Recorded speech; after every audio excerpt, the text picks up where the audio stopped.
साथियों नमस्कार, मैं आपका साथी doctor Anthony Raju, advocate Supreme court. और कई बार आपने देखा साथियों, मैं आता हूँ पॉक्सो लेके, पॉक्सो के ऊपर बात करता हूँ। पॉक्सो एक्ट इतना गंभीर क्यों है?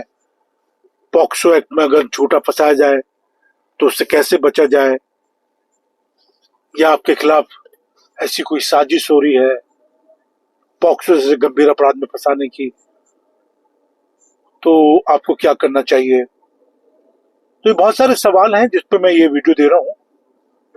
और पीछे मैंने काफी वीडियो दी, और क्योंकि पॉक्सो एक्ट को लेके मेरी और मेरे टीम की जो रिसर्च वो चलती रहती है, और बहुत सारी जो लैंडमार्क जजमेंट होती है सुप्रीम कोर्ट की, हाई कोर्ट की, सेशन कोर्ट की, जिसके बारे में मैं भी जिक्र करूंगा इसमें, तो उनको क्या करते हैं हम लोग, बहुत सिंपल और सरल भाषा में आप तक पहुंचाने की कोशिश करते हैं। मैं हूं आपका साथी, आपका दोस्त, आपका हमदर्द, doctor Anthony Raju, advocate Supreme court.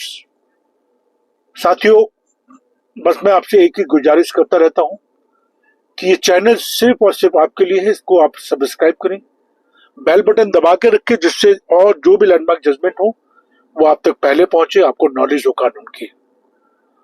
और कानून की अवेयरनेस, कानून की नॉलेज, बेसिक नॉलेज तो जरूर होनी चाहिए कि पुलिस क्या आपको बिना वारंट के अरेस्ट कर सकती है, नहीं कर सकती है, किन केसेस में पुलिस आपको अरेस्ट कर सकती है, और अगर पुलिस एफआईआर दर्ज नहीं कर रही है तो हमें क्या करना चाहिए, या पुलिस हमें धमका रही है या मोबाइल पे कॉल करके बुला रही है बिना किसी नोटिस के, बिना किसी पत्र के, बिना किसी लीगल डॉक्यूमेंटेशन के, तो उस केस में हम क्या करें? तो बहुत सारे मुद्दे हैं, बहुत सारी चीजें हैं, और फंडामेंटली हमें इसकी नॉलेज होनी चाहिए। साथियों, अब सवाल ये उठता, पॉक्सो। अब पॉक्सो आप जानते हैं कि बहुत गंभीर अपराध है, और ये इतना गंभीर अपराध है कि अगर पॉक्सो 4 और पॉक्सो 6 जैसी धाराएं आपके ऊपर लग जाए तो पुलिस आपको 1 सेकंड नहीं लगाएगी उठाने में। ठीक है, पुलिस उठा के आपको बंद कर देती है, और उसके बाद आप गवाहियां देते रहो, एविडेंस इकट्ठा करते रहो, रोते रहो, बिलखते रहो, कोई पूछने वाला नहीं है। बेल होने में परेशानी होती है, इवन जो लोग एंटिसिपेटरी बेल ट्राई करते हैं उनको परेशानी होती है, इंटरिम बेल में परेशानी होती है, इवन रेगुलर बेल भी बहुत मुश्किल से मिलती है, कन्विक्शन हो जाती है 20 साल की उम्र कैद की। बट अगर ये सब चीजें होती हैं तो मेरा जो हम लोग रिसर्च कर रहे हैं, क्योंकि मैं बहुत सारे क्रॉस कर रहा हूँ, या जो मैं क्रॉस करता हूँ, या जिनमें बहुत सारे मामलों में जिनमें हमने जिसमें कन्विक्शन हो गई थी, उस कन्विक्शन को हमने सस्पेंड कराया, और जो कन्विक्टेड था, एक्यूज था, उसको बेल आउट करके बाहर लेकर आए। फिर उनकी हमने जो पूरी पीड़ा सुनी, गाथा सुनी, तो होश उड़ गए, है ना। तो ये सारी जो चीजें होती है, इसको कैसे आपके दिमाग में घुसेड़ी जाए, वो बहुत इंपॉर्टेंट चीज होती है। अच्छा देखो, ये मेरा मानना है कि अगर हमें इस कानून के बारे में नॉलेज होती, या किसी लड़के को पता लग जाए कि मान ले कि एक लड़का है 20 साल का, है ना, और उसको जो लड़की उसकी क्लास में पढ़ती है, स्कूल में पढ़ती है, उसकी उम्र 16-17 साल हो, वो उससे प्यार करने लग जाता है, दोस्त बन जाते हैं, फिजिकल रिलेशन डेवलप हो जाते हैं, वगैरह वगैरह। उसके बाद माँ बाप पकड़ लेते हैं, या कुछ और आपसे रंजिश हो जाती है, उसके बाद इस टाइप के मामले कर दिए जाते हैं, मर दिए जाते हैं। तो आपको लगता है वो लड़का कभी दोस्ती करेगा? वो कभी नहीं करेगा, कभी नहीं करेगा। अगर उसको पता लग जाए कि मेरी इस गलती की वजह से मेरे पूरे परिवार की बदनामी होगी, मुझे 20 साल की सजा हो जाएगी या 30 साल की सजा हो जाएगी, तो वो लड़का, मैं बड़ी जिम्मेदारी के साथ कह रहा हूँ, वो कभी ऐसी गलती नहीं करेगा। लेकिन अब क्या होता है, जो कई बार फैमिली की रंजिश होती है, आपसी रंजिश है, मोहल्ले में रंजिश है, या या कोई एडोलेसेंस होते हैं, यंग बच्चे होते हैं, कई स्कूल के फ्रेंड्स होते हैं, आपस में सेक्सुअल रिलेशनशिप डेवलप कर लेते हैं, बाद में माँ बाप पकड़ लेते हैं, बाप जाके एफआईआर दर्ज करा देता है, उसके बाद लड़के की मुसीबत खड़ी हो जाती है। अब इन्हीं चीजों से बचने के लिए मैंने कई बार हम लोग स्कूल कॉलेजेस में भी ट्रेनिंग दे रहे हैं पॉक्सो को लेके, और बहुत सारे केसेस जिनको मैं कर रहा हूँ, या जिन पर मैं रिसर्च कर रहा हूँ, या जितनी हमने बेल कराई है, एंटिसिपेटरी बेल कराई है, रेगुलर बेल कराई है, इंटरिम बेल कराई है, क्वेश्चन कराई है, कन्विक्शन को हमने सस्पेंड कराया, बेल आउट कर, मतलब बहुत सारी चीजें हैं जिसको हम जिसको ऊपर हम कार्य कर रहे हैं और उसको हम करके लाए हैं।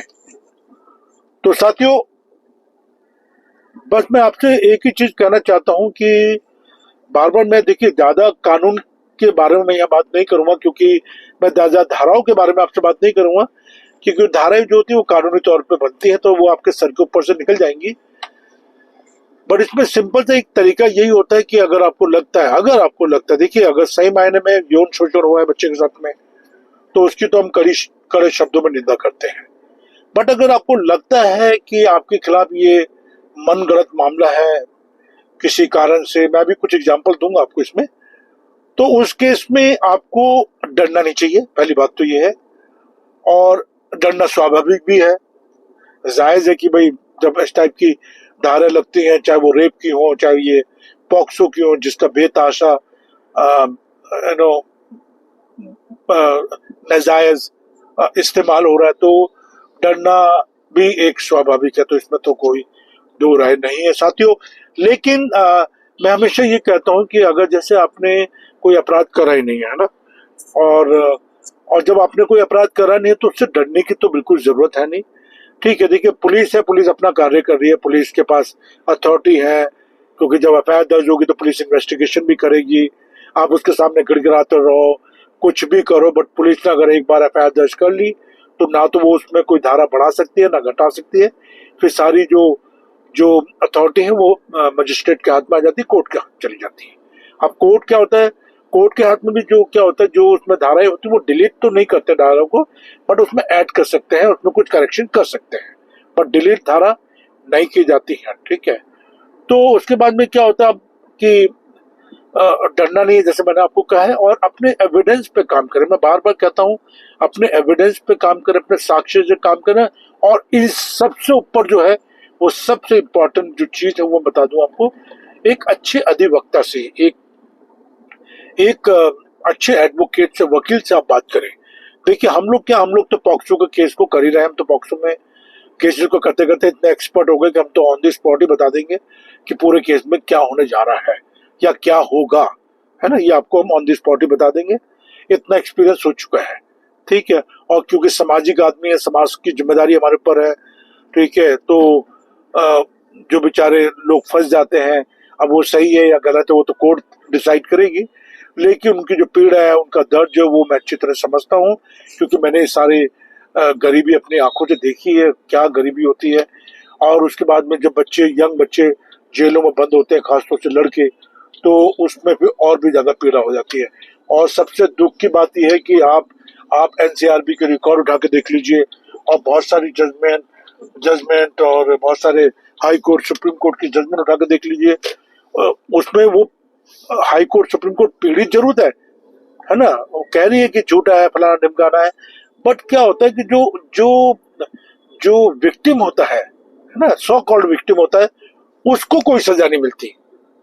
ये हमारे यहाँ बड़े दुर्भाग्य की बात है। और मैंने अभी कुछ दिनों से देखा है, जो जिस टाइप के केसेस मैं कर रहा हूँ, उसमें क्या होता है, विक्टिम को सरकार की तरफ से जो रिहेबिलिटेशन के लिए या जो 2 लाख 5 लाख दिए जाते हैं, कई बार उस लालच में भी लोग एक सही रास्ता अपना लेते हैं, पॉक्सो जैसा रास्ता हथिया लेते हैं, आजमाते हैं, और इसमें उनको पता है कि सरकार से हमें फायदा होगा, तो ये झूठे मुकदमे दायर कर देते हैं।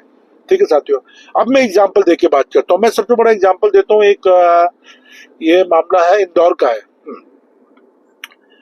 जिसमें आप ये देखो कि मैं तहे दिल से शुक्रगुजार हूँ इंदौर सेशन कोर्ट का, कि जिसने ये कहा कि जो लड़की है 10 साल की, उसको ट्यूटर्ड किया गया, मतलब उसको सिखाया गया कि तू ऐसा बोलियो वैसा बोलियो, और इसको सेशन कोर्ट ने माना कि लड़की को ट्यूट करा गया, इस लड़की को ट्यूटेड किया गया, इसको बताया गया है। और जबकि एक कमरा जहाँ दादा दादी सब लोग रहते हैं, वहां पे इस लड़की के साथ छिड़खानी कैसे हो सकती है। ठीक है, तो लड़की तो बच्चा थी, खैर वो क्या बोलेगी, वो ट्यूटर थी, तो वो जो तोते की तरह रट लिया उसने, वो उसी को गाई जा रही थी।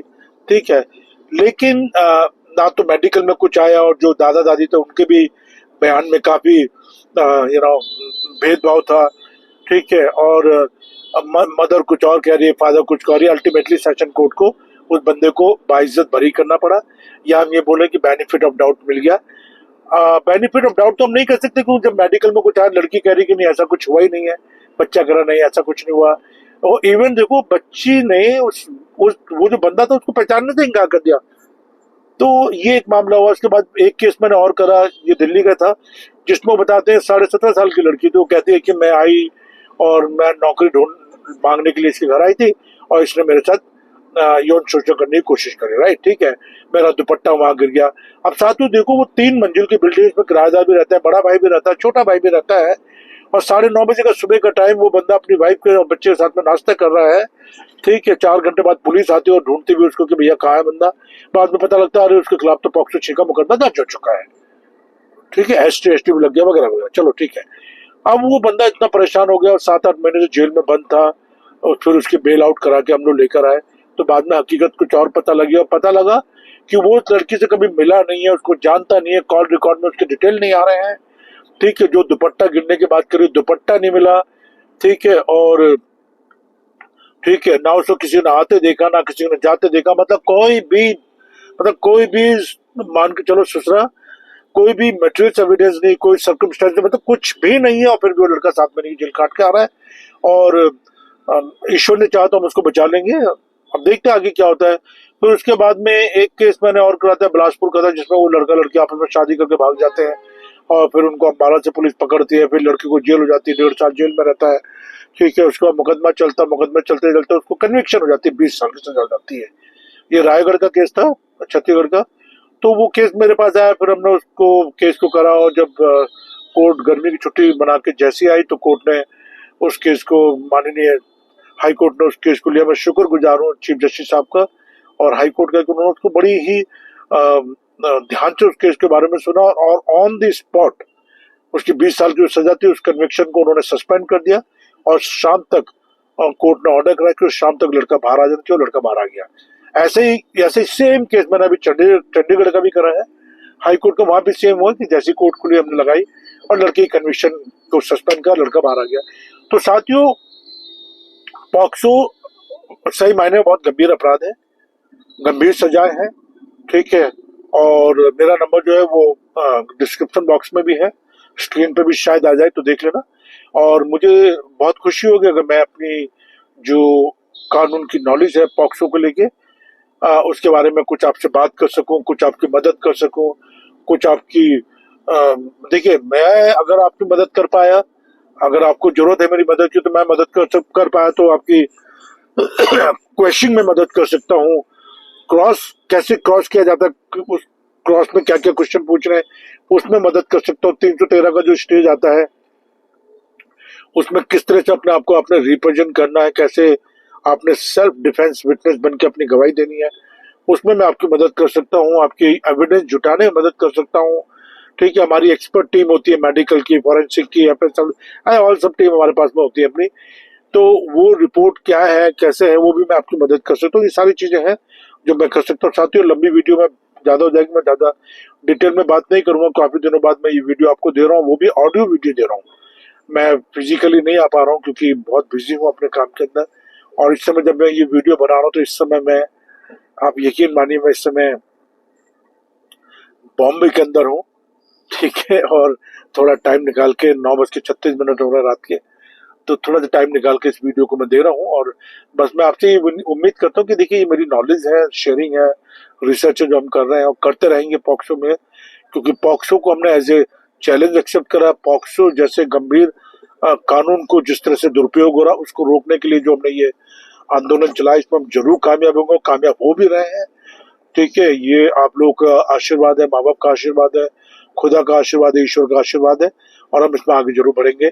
और बस आप लोग अपना ध्यान रखें, और जैसा मैंने कहा है कि गंभीर मामले, गंभीर, बहुत ज्यादा गंभीर है, प्लीज इसको थोड़ा सा सीरियस रहें, अपने बच्चों की एक्टिविटी पर ध्यान रखें, थोड़ा टाइम उनको बताएं, पॉक्सो के बारे में उनको बताएं कि पॉक्सो क्या चीज होती है।